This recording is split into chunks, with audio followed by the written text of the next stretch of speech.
Hello, welcome to Cinema Savvy, and welcome back to a brand new movie review, and actually very impromptu movie review. Yes. As of a few hours ago, I didn't think we were going to do this thing, but here we are. This is our review for Mamma Mia, Here We Go Again, which is the 2018 jukebox musical sequel to the 2008 original, based on the Broadway show, I believe, from 1999, also called Mamma Mia. As far as I can tell, I think this is an original creation. Obviously, like the original Mamma Mia film was based on the musical. As far as I can tell, this is kind of its own thing. I opened with our review, but this is kind of just going to be your review because as of this recording, well, I mean, just in general, like I'm not going to pop both movies in right now and watch them. I have never seen either of the Mamma Mia movies. Really? You have seen both of them. You're kind of fresh out the cinema as of a couple of hours ago. So I'm joining you today to ask questions and to get your thoughts on the latest Mamma Mia film. I don't know how we're going to open this thing. Like, maybe we could open it on a musical number, but I won't subject any of our lovely viewers to that. So, like, you've seen the first Mamma Mia film. Yes. Everyone like brings up the whole Pierce Brosnan thing and like everything that goes along with it. What were your thoughts? Cast your mind back. Did you see it when it first came out, or was it a good few years later? I did see it when it first came out. I know that everyone kind of is hung up on the whole Pierce Brosnan singing, and he's a really shit singer. But it has some form of comical charm to it. Yeah. And I will say the first film was a really, really good musical in the fact that they were able to bring forward all of the popular ABBA songs. And if the film itself felt like a film in its own right, and then it had the music to complement it as well. So all of the songs matched what was happening on screen. It felt like it flowed really, really well. So there'd be a scene. The songs fitted the film very well, and the film fitted the songs very well. And the acting was decent. The singing, maybe not so much, but it was a fun, enjoyable film. I think it's one of those kind of feel-good films where, because ABBA's music is so loved, it was very difficult to hate it in any way, shape, or form other than Pierce Brosnan singing. He really did try to make people hate it with that. If you're interested, go type into YouTube, Pierce Brosnan sings Winner Takes It All. Oh boy. But see, with jukebox musicals, I can understand why some people either love them or hate them. Love them, obviously, you love the original songs. ABBA are a classic. As you said before we hit record, ABBA are timeless. They're very 70s, but they are timeless. Like, I'm not going to lie, like I throw on the occasional ABBA song every now and then. They're always enjoyable. Chris, what is your go-to ABBA song? Oh, you know what? The best use of an ABBA song in a movie, which has actually kind of made me love that song, is Does Your Mother Know? Because it was used in Johnny English. That one's kind of stayed with me the most. They're all great, though. Like, honestly, like, they're really well-written songs, and I can't believe that they had such a great musical career, like, right off Eurovision. Like, you never get that nowadays. No, you don't. Of course you don't. That's neither here nor there. But jukebox musicals, like, I can understand why some people love them. Some people hate them in that when they go into a musical, they want songs that advance the plot. Whereas with jukebox musicals, you're very limited in terms of narrative of how that song can apply. Surprisingly enough, in the first Mamma Mia film, the songs actually propelled the plot forwards quite a few often times.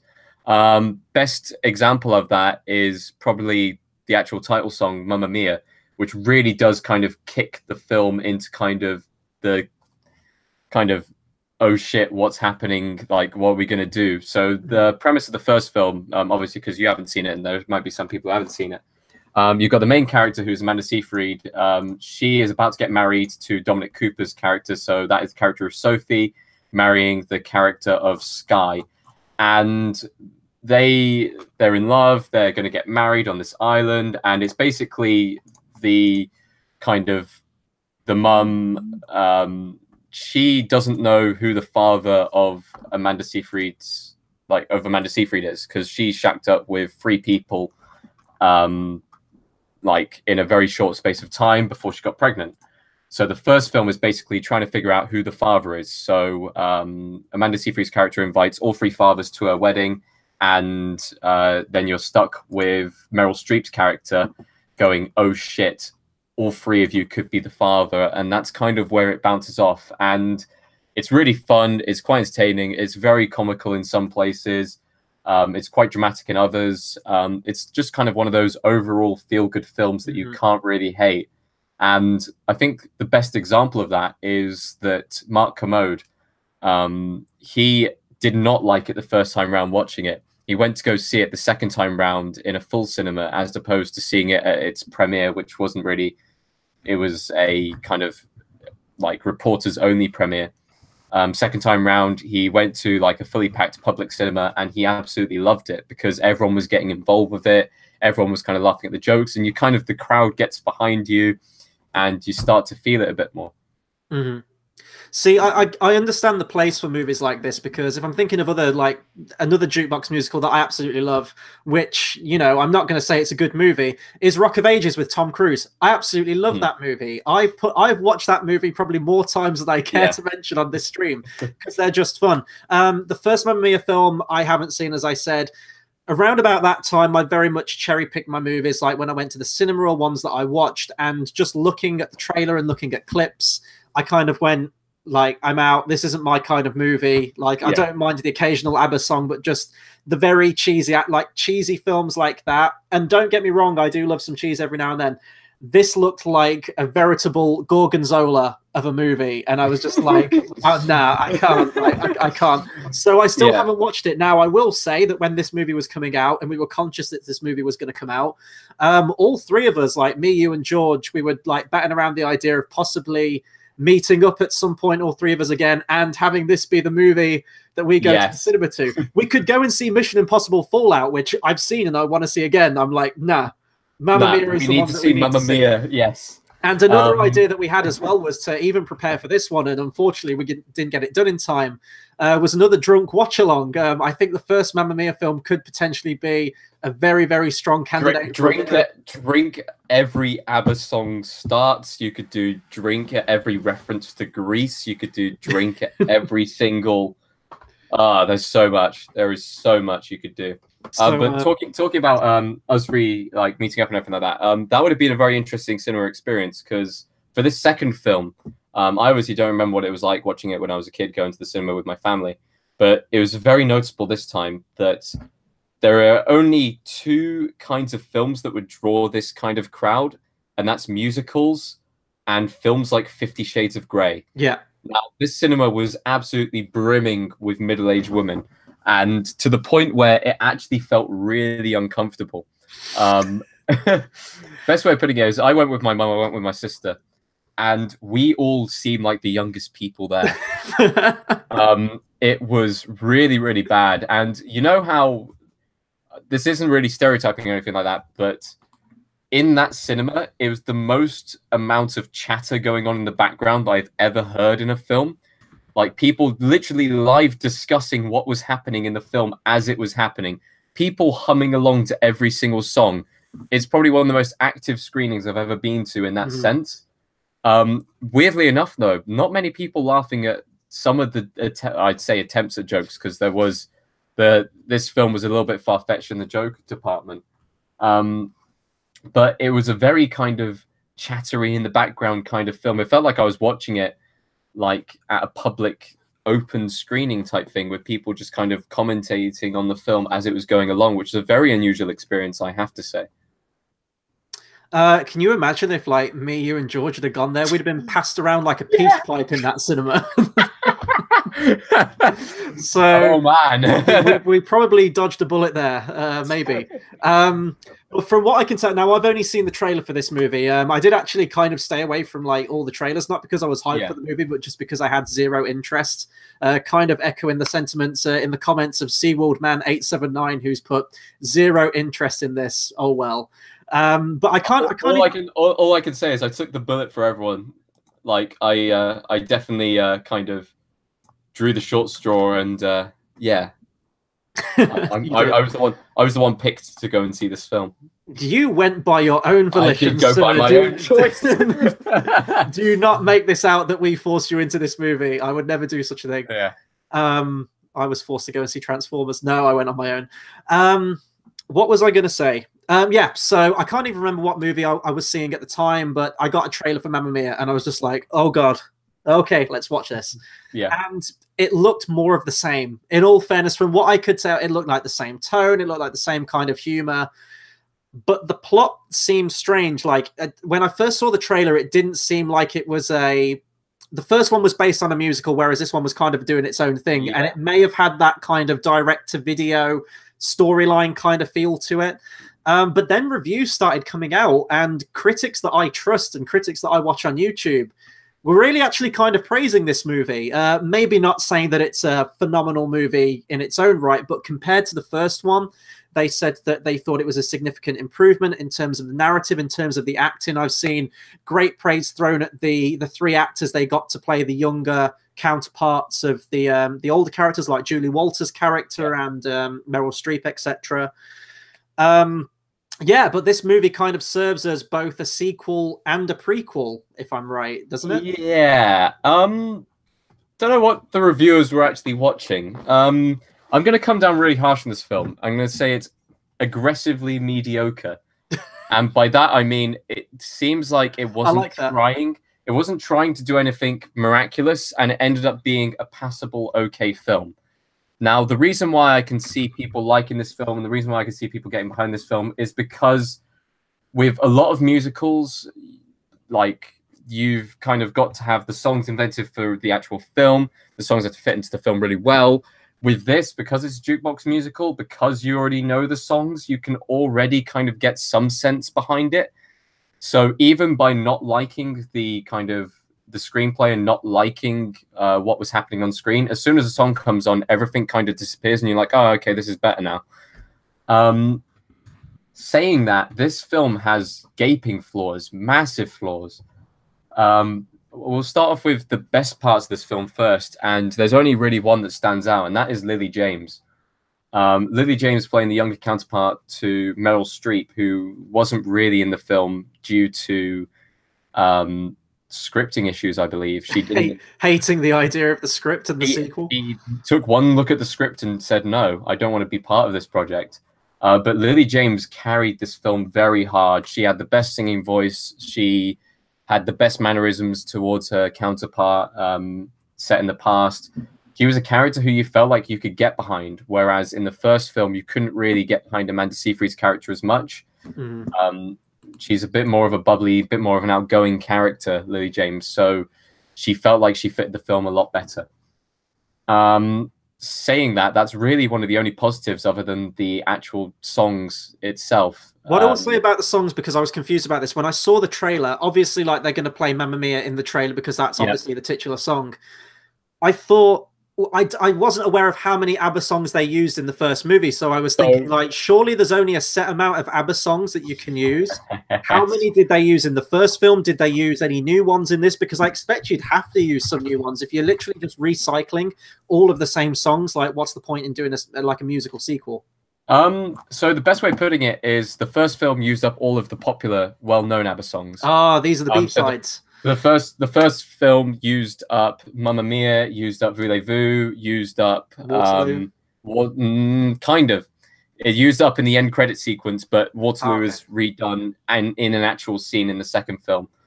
But all of the main kind of popular ones, when it takes all Dancing Queen, they're all in the first film. In the second film, they use some of the B-sides. They use some of the more kind of obscure songs. They start off with Kiss the Teacher. Which is a very obscure kind of ABBA song, which it didn't fit. It really didn't fit, not even slightly. They tried to make it fit into it. They used what's the name of the game? Fernando. I think they used. Yeah, they used Fernando towards the end. I've watched a movie review on that, and I don't know if this technically counts as spoilers. I've heard how they lead into that song and how they pitch that song, and it sounds amazing. It sounds perfect. Okay, so this isn't spoiling the film at all, but Cher's like talking to what's her face, Amanda Seyfried's character, and is saying, "Oh, I'm so proud of you" and stuff like that. And then Amanda Seyfried's like, "Oh yeah, you should meet the person who's running the show, running the house and stuff like that." And she says, "Oh, his name's I can't remember what his name is." But then they don't name him, do they? She says, that's a very unusual name. What's his first name? And then like she looks across and sees him and she just goes, Fernando.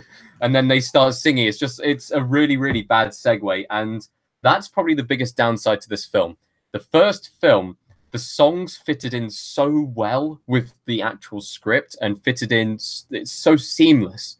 Like, it's not one of those kind of ramping up to a song kind of things. Mm-hmm. It was a kind of, we're in dialogue and now suddenly we're singing. And now it's suddenly part of the song. The lyrics blended into the script. And that was amazing. That was so well done in the first film. In this film, it felt like the plot was based around the fact of, oh, we've got to fit in all these ABBA songs that we haven't had in the first film. How can we put them together? Okay, that song is kind of loosely connected to that song. So we'll make this character do this random act or motion or do something that's completely off what you would expect from the character to do. And that's a great segue into the next song.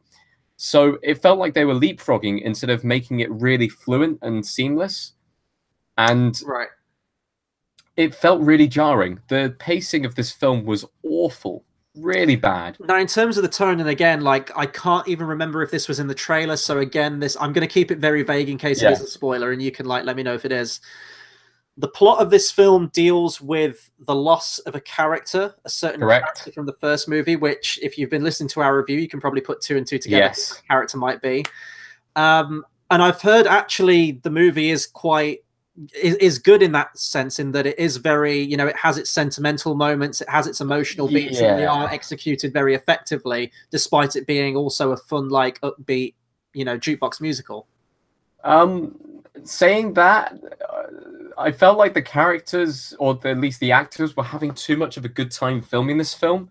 You know, when you have a film which How is dare mainly you have fun? No, the film is mostly a kind of feel good, ha sing along, dance and sing and stuff like that. But when it does get to the emotional moments, it's so sharp after those high moments, and then it goes so sharp, jarringly back to those high moments that it feels like I didn't really feel much emotion to those moments because it felt so kind of out of place, and the actors almost felt like they stopped kind of having fun in those moments and stopped kind of working the art that is acting in those moments, which were meant to be emotional. Mm-hmm. And it's almost like the script said, oh, this scene is now sad, so act sad, but we'll be happy again in a minute, so it's all fine. I don't know if that's kind of in keeping with like the whole kind of Broadway musical kind of tone, though. You can have drama and you can have sad moments in a film that is upbeat without it completely killing the film of all joy. And you can go back to the joy after the drama. You just have to balance out perfectly. And once again, I'll say the pacing of this film was so badly done. Mm-hmm. Like, it's in the first film, there'd be kind of maybe a good 5-6 minutes between each song because it's warranted. You don't want to go back to back in songs, do you? Mm-hmm. It would make no sense. In this film, they literally go back to back between 2 songs. What, like one song ends straight into the next one, or do you mean they do a medley? Nope. It's one song ends, you then have a kind of one of those freeze frame cut kind of jarring drama moments. And then suddenly the 2 characters are singing in a completely different song, a completely different scene with completely different context. And then there'd be like a 10-minute break without a single song. It's just so badly paced as far as that. And musicals are so particular with their pacing between the songs because you don't want the audience to lose interest, but you don't want to oversaturate it. Yeah. And I'd say the best films for that are your West Side Stories, your La La Lands, which actually take time to put pacing between each single song. Well, La La Land kind of forgets that it's a musical halfway through. It does, but the first half of it, it definitely holds that kind of, we need to have a scene between each song to establish why they're singing it. Whilst this film kind of does awry with that completely. Yeah. So would you say that this movie, because I just checked the running time, it clocks in at just under 2 hours. Did it feel... It felt like 3 hours. Wow. Okay, so I'm glad I dodged this movie then. Maybe I will get around to watching this at the same time, it's still somewhat enjoyable because it's ABBA songs. And once again, Lily James's performance in this film is really, really good. Probably the best performance out of all of the actors across the 2 films. So she's outperforming Julie Walters, she's outperforming Meryl Streep, which is incredible. Speaking of performances, though, I have heard that the way they integrate Pierce Brosnan into this movie in terms of his singing is handled a lot better than perhaps it was in the first movie. Don't make him sing loud and brash like the winner takes it all, like he did in the first film. No, you've got to have him like softly hum SOS in a sad kind of way, remembering like his. Nope, I'm not saying spoilers. Nope, I'm not saying spoilers. Do we even need a spoiler section? I feel like you pretty much. Okay. So Meryl Streep didn't want it in the film, so they killed her character off, and that's basically the entire crux of this film. The fact that Mum's dead. How on earth did she set all of this place up, this hotel, and how did she meet the three dads and stuff like that? The original script was going to be no Dominic Cooper. He would have left her and left the character of Amanda Seyfried pregnant, and she'd go to her mum and say, "How on earth did you survive with me in like when you were pregnant without knowing who the father was? How did you survive on your own?" Then show the meeting of the three possible dads, which was handled quite well in this film, I'd say. The chemistry between all three of them was very good. And the younger counterparts of every single character in this film was done excellently. Really, really, really good casting in that sense. But yeah, no. Would I recommend people to see this film? Yeah, it's enjoyable, but it's very flawed. It's very long. It's one of those films where you'd happily watch it if it was on the TV and there was nothing else on, and you go, "Oh, Mamma Mia's on. Fuck it, we'll watch it." But I wouldn't go out of my way to watch it again. Whilst I'd still go out of my way to watch the first film again because it was really enjoyable. It was really kind of feel good, upbeat. But yeah, so you'd say that the first is better comparatively to this one? Yeah, I'd say if you wanted to this film, watch the clips when it comes onto YouTube. If you want a really good performance, I guess Lily James's performance, I can't stress enough, is really, really good in this film. But other than that, there's no real reason to go and see this film. If you're not an ABBA fan, then don't go anywhere near this. If you are an ABBA fan, then of course you're going to go see this. So. What was the audience's reaction like? I'm guessing they all loved it, right? Surprisingly not. Surprisingly not. There was one person clapping at the end. A lot of people talking throughout the entire film. I heard one person mumble, "I prefer the first film," which is like, yeah, I agree. But no, it was quite a muted reception at the end. Okay. Like, I'd almost say jarringly, because the cinema was very, very full, and I was expecting at the end everyone to stand up and maybe give it a clap or something like that, or people to kind of like sing along to the end credit scene, but people just kind of stood up and left, kind of chattering to themselves, which was really unexpected. I think this would have been a very interesting experience had I have gone to see this movie with you. I think it would have been an even more interesting experience had me, you, and George all gone to see this movie. In some parallel universe somewhere, that actually happened. But alas, you only went to see this movie. But you took one for the team. You went to see the movie. Yes. We've got a review out for it. And who knows, maybe we will eventually get around to that drunk watch-along of the first Mamma Mia movie. And maybe I'll actually love the movie that way. Because I tell you what, our drunk watch-along to The Room was goddamn hilarious. I love that. That's because The Room is a funny film anyway. We might have to that's true. We might have to create some kind of poll or something and put it on. I don't even know if you still can on Facebook or Twitter. Come on, there are ways of creating polls, Chris. If we want people to put it to a vote on what they would want to watch, if we did a drunk watch along, I'm sure there'd be loads of different options we could put up. Because I know, you've got your typical ones like Batman and Robin, and stuff like that's been done to death on the internet, and everyone's like Phantom Menace and things like that. What we need to do is we need to find a film which is good enough that we can create our own drinking game for it. Rocky Horror Picture Show. Oh, people have done drinking games to that before. We need to find a film that people don't tend to go for drinking games. A Serbian movie. Oh no, not watching that, Chris. We'll think of something, I'm sure. But well, I don't have any final thoughts to say. I guess that I found it interesting that you didn't prefer this to the first one. Like every other critic that I've watched, I know we're all different. Everyone's subjective.